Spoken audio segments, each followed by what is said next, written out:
দিনাজপুরের একটি বাসায় অভিযান চালিয়ে গাইবান্ধা সদর আসনের সাবেক সংসদ সদস্য শাহ সারোয়ার কবিরকে গ্রেফতার করেছে পুলিশ। মঙ্গলবার রাত ৯টার দিকে শহরের ঈদগাহ আবাসিক এলাকার দিবা গার্ডেন নামে ওই বাসা থেকে তাকে গ্রেফতার করা হয়। গ্রেফতার শাহ সারোয়ার কবির গাইবান্ধা জেলা আওয়ামী লীগের সাবেক সাংগঠনিক সম্পাদক ছিলেন।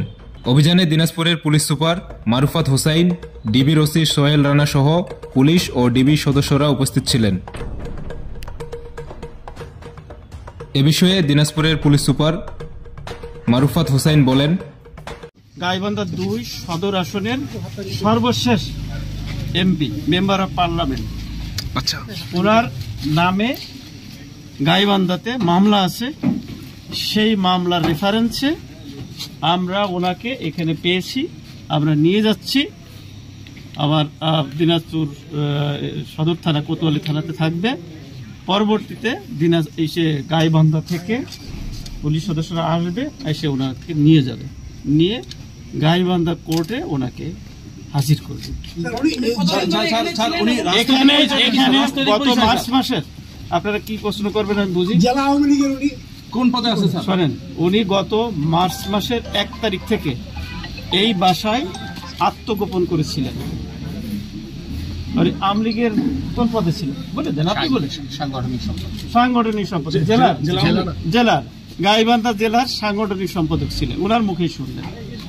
ঠিক আছে, উনি নির্বাচিত সাবেক উপজেলা চেয়ারম্যান এবং সর্বশেষ যে ২০২৪ সালের ৭ই জানুয়ারি যে সংসদ ইলেকশন হয়েছিল, সেই ইলেকশনের তিনি নির্বাচিত মেম্বার অফ পার্লামেন্ট।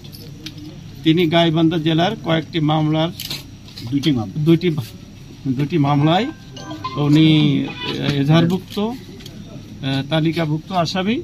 আমাদের এখানে আত্মগোপনে ছিলেন, আমরা সংবাদ পেয়ে আমরা ওনাকে নিয়ে যাচ্ছি এবং গাইবান্ধা পুলিশকে আমরা হস্তান্তর করে দেব।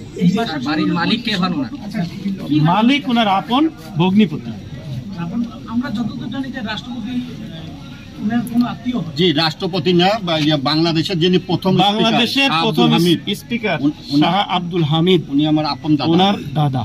আর ওনার চাচাও একজন এমপি ছিলেন গাইবান্ধা ৪ আসনে। আমার চাচা, আমার ৩ পুরুষের আমরা পার্লামেন্ট সদস্য। আপনি কি স্বতন্ত্র থেকে? আমি স্বতন্ত্র থেকে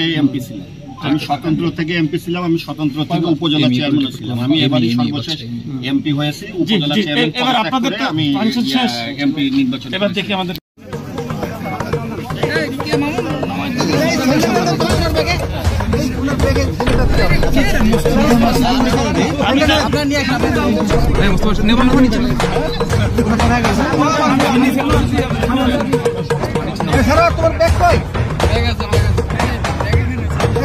ব্যাগ কই, ব্যাগ এটা দিতে বলছো।